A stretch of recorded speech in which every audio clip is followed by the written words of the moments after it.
Second toughest paper आपण म्हणूया 2025चा सर्वात अवघड पेपर होता. गेल्या वर्षीचा सर्वात अवघड होता.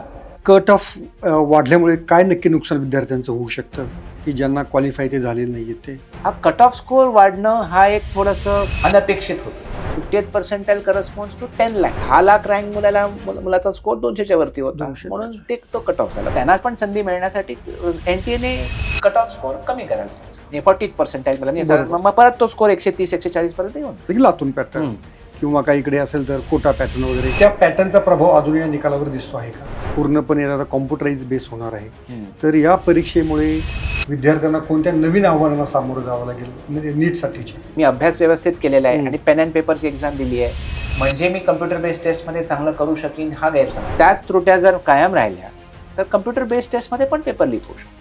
तर त्याच्यासाठी सॉल्व्ह करण्यासाठी एकच मार्ग आहे, म्हणजे पेपर सेट करण्यासाठी व्यक्तीची गरज आता यापुढे लागेल शकत नाही. या परिस्थितीमध्ये नीट नॉर्मलायझेशन करतं म्हणजे नक्की काय करतं हा अनेकांना प्रश्न आहे. पर्सेंटाईल म्हणजे किती टक्के मुलं माझ्यापेक्षा मागे. तर यावर्षी 54% स्टुडंट्स महाराष्ट्राचे पास झाले. राजस्थानचा का जास्त असावा? मिनिमम 2 वर्ष आपण सातत्याने अभ्यास करायला पाहिजे, ही अवेअरनेस अजून महाराष्ट्रातला मुलगा पहिला कधी येणार? नमस्ते, मी योगेश कुटे. लेट्सअप विशेष या कार्यक्रमामध्ये तुम्हा सर्वांचं पुन्हा एकदा स्वागत. नीट परीक्षेचा निकाल जाहीर झालेला आहे. तब्बल 20 लाख मुलं या परीक्षेला बसलेली होती, त्यातली 10 लाख मुलं जवळपास क्वालिफाईड झालेली आहेत. या परीक्षेच्या निकालाचा अर्थ काय? या निकालामुळे नक्की पुढे ॲडमिशन कसं होणार आहे? या निकालातल्या काही त्रुटी देखील समोर आलेल्या आहेत आणि या साऱ्याबाबत चर्चा करण्यासाठी माझ्यासोबत आहेत IIT प्रशिक्षण केंद्राचे दुर्गेश मंगेशकर. मंगेशकर सर, तुमचं लेट्सअपवर खूप खूप स्वागत. नमस्कार सर. सुरुवातीला जी परीक्षा झाली त्यात 24 लाख मुलं बसलेली होती, 22 लाख मला वाटतं, 22.5 लाख. त्यानंतर 20 लाख मुलं नीट परीक्षेला बसली. पेपर फुटीमुळे ती परीक्षा पुन्हा घ्यावी लागली. तर या निकालाचा जो आज निकाल जाहीर झालेला आहे त्याची वैशिष्ट्ये तुम्हाला काय वाटतायत? म्हणजे हा गेल्या 6 वर्षामध्ये तरी हा सेकंड टफेस्ट पेपर म्हणायला पाहिजे. बरं. कारण गेल्या वर्षीचे जे काही स्कोर्स होते की किती मुलं 700च्या वरती, 650च्या वरती, 600च्या वरती, जर असा या पद्धतीने जर आपण कुठल्याही पेपरचं मूल्यांकन केलं किती काठाणी पातळी होती तर ही सेकंड टफेस्ट पेपर आपण म्हणूया 2025चा सर्वात अवघड पेपर होता. गेल्या वर्षीचा सर्वात अवघड होता. तर या वर्षीचा पेपर हा सेकंड टफेस्ट असं म्हणायला पाहिजे. ओके. पण आणि दुसरी गोष्ट खूप अशी जी गोष्ट खटकते खरं म्हणजे, आणि ज्याला आपण वैशिष्ट्य पण म्हणू, की कट ऑफ स्कोर जो आहे, क्वालिफाईंगसाठी एक मिनिमम स्कोर जो लागतो, तो पहिल्यांदा नीटच्या इतिहासामध्ये 200च्या वरती गेलेला आहे. 213 मार्कावरती गेला आहे. तो नॉर्मली 150च्या खाली असतो. फक्त 2024ला जेव्हा पण असं एक आरोप होते की पेपर लीक झाला असेल कदाचित, त्या वर्षी ते 162ला गेलं होतं. पण बाकी सगळ्या वर्षी ते 150च्या खालीच होता आणि तो कट ऑफ आता 213ला जाऊन पोहोचलाय.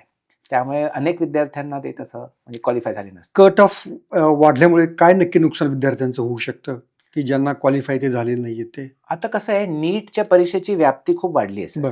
म्हणजे मेडिकल पॅरामेडिकल कोर्सेस आहेत, म्हणजे MBBS, BMS, BHMS, Ayush courses वगैरे सगळे आहेत. फिजिओथेरपी पण आहे, ऑक्युपेशनल थेरपी, पण त्याचबरोबर नर्सिंग सायन्स, मग ॲग्रिकल्चरल सायन्स, मग ऑप्टोमेट्री सारखे हे जे मेडिकल टेक्निशियन्सच्या साठी पण नीट आता ही अनिवार्य या वर्षीपासून झाली होती. तर त्यामुळे त्यांना फार हाय मार्क्स लागत नाहीत. 400, 500, 600 मार्कांची गरज नसते. ते असेच 170, 180, 200, 230 मार्क मिळून त्यांना त्यांच्या कोर्समध्ये ऍडमिशन घेता येऊ शकते. आणि अनेक विद्यार्थ्यांनी खूप अभ्यास केला नसेल कदाचित, त्यांनाही नॉर्मली 150च्या वरती मार्क मिळाले तर नीट क्वालिफाईड असतात. ओके. आता नीट क्वालिफाईड नाही झाल्यामुळे त्यांना या कुठल्याही कोर्समध्ये ऍडमिशनच मिळू शकणार नाही. कारण हे जे NMC जे आहे, नॅशनल मेडिकल कमिशन, त्यांच्या रूल प्रमाणे असं आहे की तुम्हाला नीट क्वालिफाईड तर पाहिजे. आणि नीट क्वालिफाईडचा जो काही आकडा नेहमी कट ऑफ स्कोर 150च्या खाली असायचा, हा सडनली 213 झाला असल्यामुळे, आणि त्याचप्रमाणे रिझल्ट कॅटेगरीचा पण वाढलाय, जनरल कॅटेगरीचा पण वाढलाय आणि रिझल्ट कॅटेगरीचा वाढलाय. दोघांचा खूप स्कोर हा कट ऑफ स्कोर वाढलाय. तर हा कट ऑफ स्कोर वाढणं हा एक थोडंसं अनपेक्षित होतं. हा, एकीकडे तुम्ही म्हणता की हा टफेस्ट पेपर आहे, सेकंड टफेस्ट पेपर आहे, आणि दुसरीकडे कट ऑफ देखील वाढलेला आहे. हे कसं, हे विरोधाभास वाटत नाही? हे विरोधाभास वाटतं, बरोबर आहे. हे समीकरण कसं जुळतं, बरोबर आहे. कारण सगळ्यांचे मार्क कमी झालेले असल्यामुळे 700च्या वरती, 750च्या वरती, 600च्या वरती सगळंच कमी आहे. म्हणजे 600च्या वरती यावर्षी 10,000च मुलं आहेत आणि 500च्या वरती 1 लाख मुलं पण नाही आहेत. त्यामुळे हे डेफिनेटली पेपर अवघड होता हे सिद्ध झालेलं आहे आकड्यातून.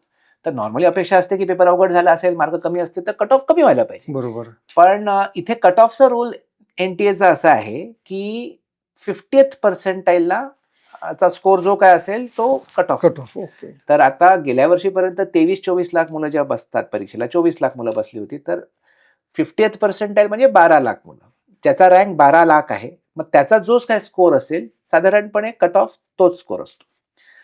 आता झालं असं की यावर्षी 20च लाख मुलं बसली रिनीटला, त्यामुळे 50th percentile corresponds to 10 lakh rank. अच्छा.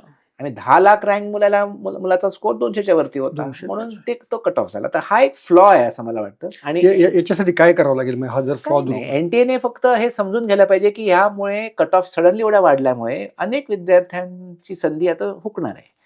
कारण त्यांना आता ते नीट डिस्क्वालिफाईड जाणार, त्याच्यामुळे त्यांना जे काही कोर्सेसमध्ये ऍडमिशन मिळू शकत होती आता ती मिळणार नाही. तर त्या मुलांना पण संधी देण्यासाठी त्यांनी 50% जागी 40% करावं, 45% करावं, जेणेकरून परत तो कट ऑफ 150च्या खाली जर आला तर अनेक विद्यार्थ्यांना संधी मिळू शकेल. हे आताही करू शकते. बरोबर. त्यासाठी काही पुन्हा काही फार मोठा बदल करायचा आहे, कायदा बदलायचा वगैरे? डिसिशन त्यांच्या NTA लेवलला आहे की कदाचित त्यांनाही कळलं नसेल ही गोष्ट की नेहमी 22, 23, 24 लाख मुलं देतात म्हणून 50th पर्सेंटाईलने साधारणपणे तो कट ऑफ त्या 150च्या खाली येत होता.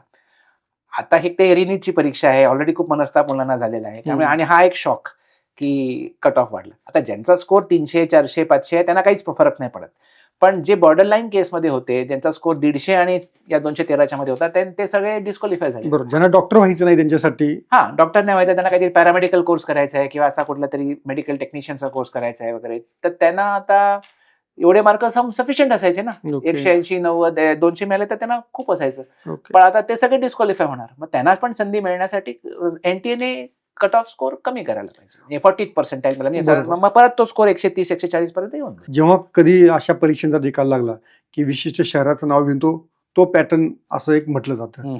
उदाहरण महाराष्ट्रात घेतलं की लातूर पॅटर्न किंवा काही इकडे असेल तर कोटा पॅटर्न वगैरे. बरोबर आहे. तर त्या पॅटर्नचा प्रभाव अजून या निकालावर दिसतो आहे का? जेवढे काही टॉपर्सची नावं जी दिसत आहेत त्या बेसिसवरती तरी अजूनही आहे. त्यामुळे काही विशिष्ट प्रांतातले विद्यार्थी बऱ्यापैकी आलेले आहेत. म्हणजे कोटा असू शकतं, सीकर असू शकतं, हैदराबाद असू शकतं, दिल्ली असू शकतं, पुणे असू शकतं, महाराष्ट्रामध्ये आता लातूर त्या साईडचे पण असू शकतात. त्यामुळे आता जे काही रिझल्ट आतापर्यंत जेवढे कळलेले आहेत, कारण आता सगळे रिझल्ट कळलेले पण नाही, बरोबर, कारण 2-4 दिवसामध्ये अजून ते चित्र स्पष्ट होईल. पण जेवढं काय कळलेलं आहे त्यामुळे ते पॅटर्न मोरलेस सेमच आहे, रिझर्व्ड आहे. म्हणजे जे काही सक्सेस फॉर्म्युलाज वेगळ्या कोचिंग इन्स्टिट्यूशन्सचे किंवा ज्या त्या शहरातल्या कोचिंग पॅटर्नचे होते ते दिसत आहेत की it has worked out for even रिनीट ऑल्सो. ओके. अच्छा. आता जी पुढची परीक्षा होणार आहे, जी पूर्णपणे आता कॉम्प्युटराइज बेस होणार आहे, तर या परीक्षेमुळे विद्यार्थ्यांना कोणत्या नवीन आव्हानांना सामोरं जावं लागेल, म्हणजे नीटसाठीच्या? म्हणजे कसं असतं की कम्प्युटर बेस्ड टेस्टमध्ये एका वेळेला तुम्हाला एकच प्रश्न दिसतो जनरली, आणि तो प्रश्न केल्यानंतर मग तुम्हाला दुसरा प्रश्न दिसतो. पेन अँड पेपरच्या परीक्षेमध्ये तुम्हाला पूर्ण पेपर असा बघता येतो आणि मग ठरवता येतं की मी आधी कुठला अटेम्प्ट करणार, कुठला नंतर करणार, असं असतं. आणि त्या बबल शीटवरून तुम्हाला पटकन कळतं की तुम्ही कुठले अटेम्प्ट केले आहेत, नाही केले आहेत वगैरे. तर ह्या पूर्ण युजर इंटरफेस कम्प्युटर बेस्ड टेस्टचा थोडा वेगळा आहे. त्यामुळे त्या टाईपची परीक्षा देण्यासाठी मुलांना तो सराव करावा लागेल. म्हणजे मी अभ्यास व्यवस्थित केलेला आहे आणि पेन अँड पेपरची एक्झाम दिली आहे म्हणजे मी कम्प्युटर बेस्ड टेस्टमध्ये चांगलं करू शकीन, हा गैरसमज आहे.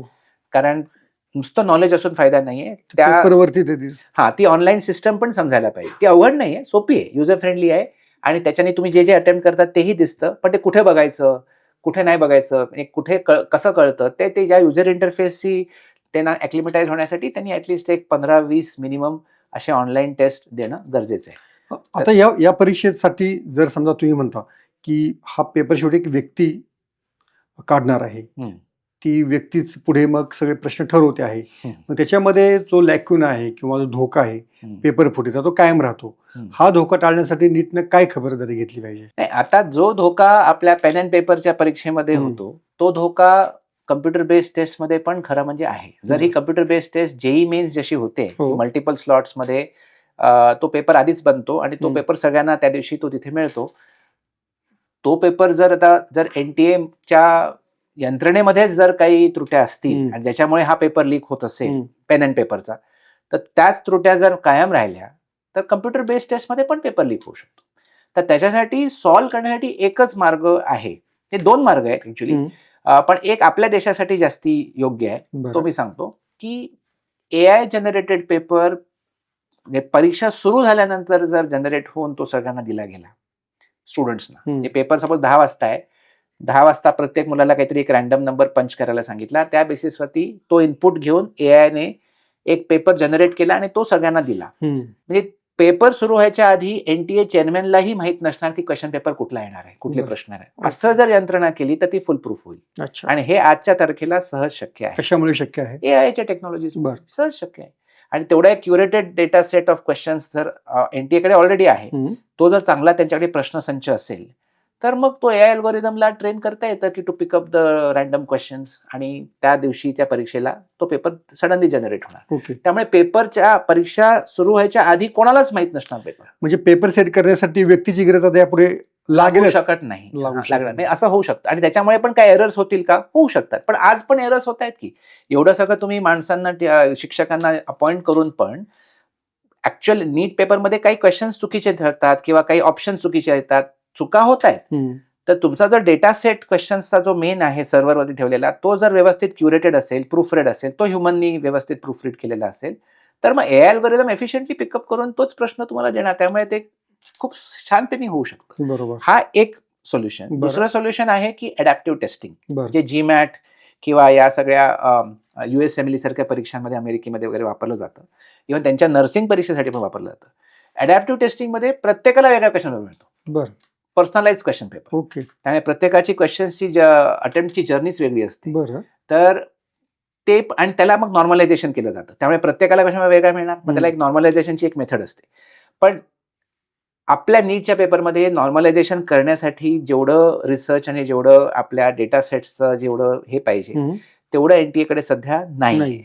आणि दुसरी गोष्ट, असे आरोप होऊ शकतात की आम्ही अमुक कॅटेगरीचे आहोत म्हणून आम्हाला पेपर हा अवघड दिला गेला किंवा सोपा गेला. कारण नॉर्मलायझेशन हे सगळ्यांना समजण्यासारखी गोष्ट नाही अडॅप्टिव्ह टेस्टिंगची. ती मॅथमॅटिकली थोडंसं जो तज्ज्ञ आहे त्याला ती नॉर्मलायझेशनची प्रोसिजर कळते पण आणि पटते पण. पण सामान्य जनताला जो 22-23 लाख लोक जे देतात, त्यांचे विद्यार्थी आणि ते पेरेंट्स, सगळ्यांना समजवणं ही टेक्निक अवघड आहे आपल्या देशामध्ये. म्हणून अडॅप्टिव्ह टेस्टिंग कदाचित हे प्रॅक्टिकली फिजिबल होणार नाही. उगाच काहीतरी कोर्टात वाद होतील आणि कोर्टमध्ये गेल्यानंतर जजेसना पण ते मॅथमॅटिकली ते अल्गोरिदम कळायला त्रास होऊ शकतो. आणि मग ते खूप वेगळं म्हणजे म्हणून अडॅप्टिव्ह टेस्टिंग कदाचित भारतात ते म्हणजे we are ready for it or not, I am not sure. पण ही एक खूप छान मेथड आहे जी बऱ्याच वर्षांपासून अमेरिकेत वापरली जाते, अडॅप्टिव्ह टेस्टिंग. त्याच्यामुळे प्रत्येकाला क्वेश्चन पेपर वेगळा मिळतो आणि नॉर्मलायझेशन केलं जातं आणि त्याच्याने सगळ्यांना ती रँकिंग देऊन ऍडमिशन दिले जातं. पण आत्ताच मग नीट आता वेगवेगळे पेपरचे सेट असणार, मग या परिस्थितीमध्ये नीट नॉर्मलायझेशन करतं म्हणजे नक्की काय करतं हा अनेकांना प्रश्न आहे. तर ते समजावून सांगा की आता IITला किंवा सीईटीला पण तसंच पाहतो, तर आत्ता नॉर्मलायझेशन होतं म्हणजे काय होतं भारतामध्ये? आता तर सध्या एकच पेपर एकाच दिवशी होत होता, त्यामुळे नॉर्मलायझेशनची गरज नाही. हे नीटसाठी झालं, हे नीट झालं. यंदा झालं. पुढच्या वर्षी तर ते वेगळ्या वेगळ्या स्लॉट्स मध्ये साधारण आता 22 लोक असतील, सपोज 22 स्लॉट्स मध्ये त्यांनी डिवाइड केलं आणि दर दिवशी पेपर वेगळा असेल आणि 1-1 लाख मुलं दर स्लॉटला देणार. तर मग ते काय करतात, ते काही पेपर सोपे असू शकतात, काही पेपर अवघड असू शकतात. पण पेपर सोपा अवघड जरी झाला तरी मार्क वर खाली होऊ शकतात, म्हणजे पर्सेंटेज वरती खाली होऊ शकते. पेपर अवघड आला तर पर्सेंटेज माझ्या कमी मिळणार, पेपर सोपा आला तर मला पर्सेंटेज जास्त मिळणार. पण मी एका विशिष्ट 1 लाख लोकांच्या ग्रुपमध्ये जर कम्पीट करत असू तर माझं पर्सेंटाईल नाही बदलत. त्या 1 लाख मध्ये सपोज माझा रँक 5000 असेल, अवघड पेपर असेल तरी मला 5000च असणार, सोपा असेल तरी माझा 5000च असणार. त्यामुळे माझा पर्सेंटाईल बदलणार नाही. पर्सेंटेज बदलू शकतो, मार्क कधी होऊ शकतात, पण माझ्या रँकिंगमुळे पर्सेंटाईल सेम राहतं. ही एक हायपोथेसिस आहे. म्हणून ते काय करतात, मार्कांना पर्सेंटाईल मध्ये कन्वर्ट करतात, पर्सेंटाईलला रँक मध्ये कन्वर्ट करतात. त्याच्याने अशा पद्धतीने ते नॉर्मलायझेशन केलं जातं. आता हे पर्सेंटाईल म्हणजे थोडक्यात समजून सांगितलं. पर्सेंटाईल म्हणजे किती टक्के मुलं माझ्यापेक्षा मागे आहेत. आता 1 लाख मुलं माझ्या स्लॉटमध्ये बसली, माझा रँक 5000 आला, म्हणजे 95,000 विद्यार्थी 1 लाखापैकी माझ्यापेक्षा मागे आहेत. म्हणजे 95% मुलं माझ्यापेक्षा मागे आहेत. जेवढे टक्के मुलं मागे आहेत माझ्यापेक्षा ते पर्सेंटाईल. म्हणजे माझं पर्सेंटाईल किती आलं? 95, कारण मी 5000 आलो 1 लाख पैकी. हे पर्सेंटाईलची व्याख्या म्हणजे सोपी समजायची, म्हणजे किती टक्के मुलं माझ्यापेक्षा मागे आहेत. साधा सोपा नियम. ते बदलत नाही. पेपर सोपा असो अवघड असो, तेवढीच मुलं माझ्या मागे राहतात.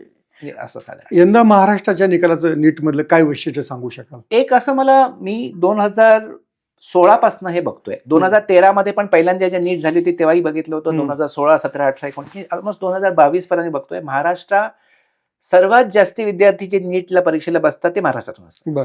2-2.5 लाख मुलं बसतात आणि सर्वात जास्ती फेलियर रेट पण महाराष्ट्राचाच होता. काही नॉर्थ ईस्टर्न स्टेट्स सोडले तर आपण मेन स्ट्रीम स्टेट्स पैकी बघायला गेलं तर महाराष्ट्राचा रँक सर्वात खालचा असायचा. सर्वात जास्ती फेलियर रेट असायचा म्हणजे नीट क्वालिफाईड मुलं जे म्हणतात. पण 2022 नंतर 23, 24, 25 मध्ये बरीच सुधारणा महाराष्ट्राच्या टक्केमध्ये झाली आहे क्वालिफिकेशन मध्ये आणि 40-45% पर्यंत पोहोचल्या. तर यावर्षी 55% ऑलमोस्ट आय थिंक 54% 54% स्टुडंट्स महाराष्ट्राचे पास झालेत. तर ही एक चांगली गोष्ट आहे. म्हणजे ओव्हरऑल महाराष्ट्राचा एलिजिबिलिटी म्हणजे क्वालिफिकेशन रेट वाढलाय. आणि तो जर तुम्ही राजस्थानचा खूप जास्ती आहे, ऑलमोस्ट 70% आसपास आहे. पण आंध्र प्रदेश, तेलंगणा सारखे स्टेट्स ते पण 50-55% मध्येच आहेत. मध्य प्रदेश तर आपल्यापेक्षा कमी आहे. तर त्यामुळे आता आपण इव्हन क्वालिफिकेशनच्या बाबतीत पण बघायला गेलं तर इम्प्रुव्हमेंट आपल्याला महाराष्ट्राची झाली. राजस्थानचा काय जास्त असावा? कोचिंग हब्स आहेत तिथे, अवेअरनेस जास्ती आहे. कॉम्पिटेटिव्ह एक्झामच्या बाबतीत राजस्थान जेई ॲडव्हान्स मध्ये पण जेई मध्ये मेन्स, जेई ॲडव्हान्स्ड आणि नीट या दोन्हीमध्ये त्यांची अवेअरनेस लेवल्स खूप चांगली आहे. आणि सेम विथ आंध्र प्रदेश, तेलंगणा पण आणि दिल्ली. म्हणजे बेसिकली हे जे 3 हब्स आहेत कोचिंगचे तिथे लोक जास्ती अवेअर आहेत. त्यांना या प्रवेश परीक्षांचं महत्त्व जास्ती कळतं आणि ते कोचिंग खूप ॲग्रेसिव्हली करतात. म्हणून सर्वात मोठे कोचिंग हब्स आणि कोचिंग इन्स्टिट्यूशन जे भारतात सध्या आहेत हे या 3 प्रांतांमधूनच आलेले आहेत. राजस्थान, दिल्ली आणि आंध्र प्रदेश, तेलंगणा जे जायंट कोचिंग इन्स्टिट्यूशन्स भारतभरात जे आहेत ते सगळे. कारण तिथे त्यांना इनिशियल बेस स्टुडंट्सचा खूप मोठा मिळाला. मग त्यांना ते पूर्ण भारतभर त्यांनी ब्रांचेस पण सुरू केले आणि तिथे कोचिंग आणि अवेअरनेस आहे. मेनली स्टुडंट्स आणि पेरेंट्समध्ये अवेअरनेस आहे. ओके. आणि ते जिद्दीने मेहनत करतात, डिस्ट्रॅक्ट होत नाहीत फार जास्त. हा, मला तेच विचारायचं की मग महाराष्ट्रातला मुलगा पहिला कधी येणार, की याच्यापूर्वी आलेला होता की आहे? म्हणजे महाराष्ट्राची जी सुज्ञ आणि एकदम अतिशय फोकस्ड मुलं आहेत, टॅलेंट तर महाराष्ट्रामध्ये तुफान आहे. त्यामुळे आणि कोचिंगचं फॅसिलिटीज आज महाराष्ट्रात पण सगळीकडे उपलब्ध आहे. त्यामुळे महाराष्ट्र चांगलं करते. म्हणजे तुम्ही आज 138च्या जी लिस्ट त्यांनी जाहीर केली आहे, ज्यांना 690 पेक्षा जास्ती मार्क मिळाले, तर त्याच्यामध्ये पण आपल्या महाराष्ट्राची ऑलमोस्ट एक 10% मुलं तर आहेत. तर त्यामुळे तसं महाराष्ट्र ओव्हरऑल चांगलं करते. आता 5th रँक आलेली मुलगी पण आहे आपल्या महाराष्ट्राचीच आहे ना यावर्षी. बरोबर. आणि त्याच्या आधी पण महाराष्ट्राची मुलं फर्स्ट किंवा सेकंड वगैरे आलेली आहेत, असं नाही की नाही आले. पण माझं असं ओव्हरऑल म्हणणं की टॉपर्स आपण एक बाजूला ठेवूया, कारण ते एक्सेप्शन्स आहेत. पण overall success ratio, selection ratio म्हणजे हा प्रश्न असू शकतो की 70% आपण काय नाही, राजस्थान सारखं आपण काय नाही जात. हा, तर तिथे अवेअरनेसचा विषय आहे असं मला वाटतं. आणि नीट ही परीक्षा 2 वर्ष तरी आपण अभ्यास करायला पाहिजे. सातत्य लागतं. ही परीक्षा सोपी नाहीये, खूप मोठा सिलेबस आहे. त्यामुळे मिनिमम 2 वर्ष आपण सातत्याने अभ्यास करायला पाहिजे. ही अवेअरनेस अजून महाराष्ट्रात नाही. ओके, अच्छा. आता हे सगळं नीटच्या पेपर फुटीनंतर क्लास चालक याच्यामध्ये सगळे अडकलेले होते. तर त्यांच्याकडे पाहण्याचा दृष्टिकोन काही बदललाय पालकांचा, किंवा क्लास चालकांमध्ये काही जागृती झालेली आहे की असं काही होतंय, मग आपण कुठे ब्रँडिंगसाठी म्हणा किंवा थोडंसं याच्यासाठी तुम्ही काही काळजी घेतात कसं?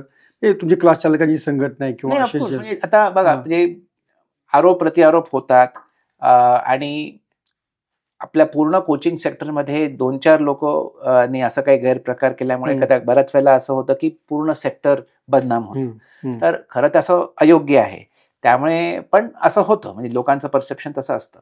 पण मंथन चालू आहे. म्हणजे आमच्या कोचिंग सेक्टरमध्ये खूप मंथन चालू आहे, विचार चालू आहेत की कुठल्या पद्धतीने करायला पाहिजे, नाही करायला पाहिजे. आणि 99.9% लोक जे कोचिंग सेक्टरमध्ये आहेत ते इमानदारीने शिकवतात, आपला क्लास घेतात.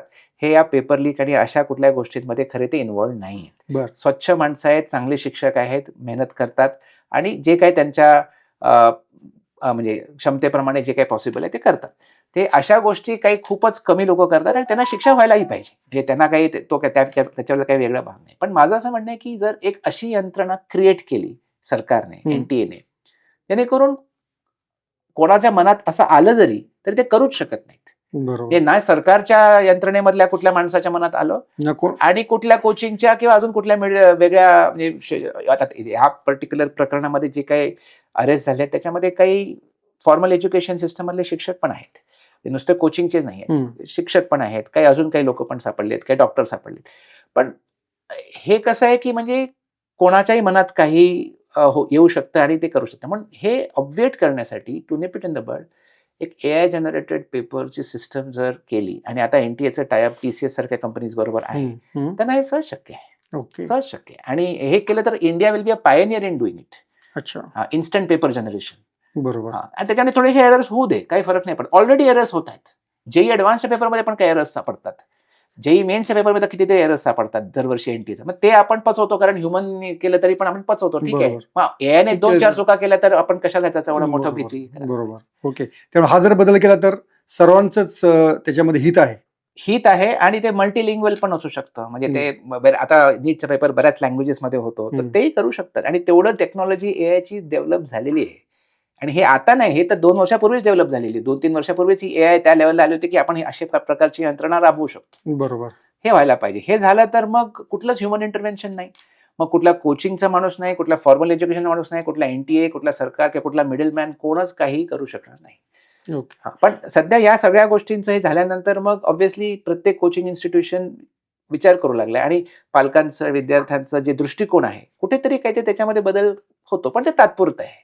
कारण जर तुम्ही चांगलं शिकवत असाल आणि चांगलं काहीतरी विद्यार्थ्यांना घडवत असाल तर तो रिस्पेक्ट राहतो. जरी तो काही वेळासाठी जरी थोडा कमी झाला असेल तरी पण तो हे होऊन जातो, रिइन्स्टेट होऊन जातो. जो काही तात्पुरता तो फेज असेल, तात्पुरता फेज असू शकतो. कारण मग सगळेच मला शकच्या नजरेने बघता की तुम्ही पण काय पेपर लीक केला का, तुम्ही पण अजून काय केलं का, तुम्ही अजून, म्हणजे साहजिक आहे. कारण तो धक्का शॉक असतो प्रत्येकाला. म्हणजे जसं कुठल्या डॉक्टर बद्दल काही अफर केला तर मग कुठल्या लॉयर बद्दल किंवा कुठल्याही माणसाबद्दल काही असं काही पॉलिटिशियन बद्दल असेल तर लोकांना वाटतं की सगळे तसे आहेत का. सगळे तसे नसतात. म्हणजे प्रत्येक क्षेत्रामध्ये काही वाईट लोक असू शकतात, पण त्याचा अर्थ असा नाही की सगळेच असे आहेत. ओके सर, मग तुमच्याकडे जी नवीन नीटसाठी मुलं येतात तर त्यांना तुम्ही आता काय नवीन काय सांगता की आता जर बाकी सिलेबस तोच आहे, शिकवायची पद्धत तीच आहे.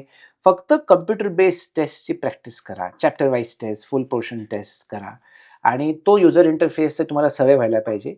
आणि ते अवघड नाहीये. ते मुलं, आजकालची मुलं खूप स्मार्ट आहेत, ते टेक सॅव्ही आहेत, पटकन कळतं, त्यांना जमतं.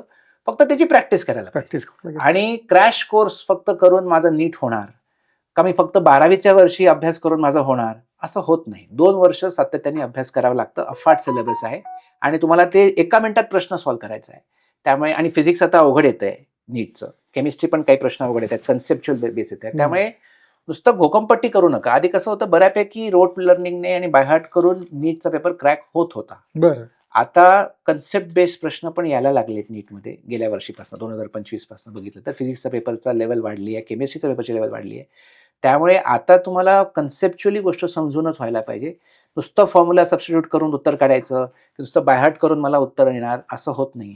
बरेच ट्विस्टेड आणि ट्रिकी क्वेश्चन्स नीटमध्ये आता येऊ लागलेले आहेत.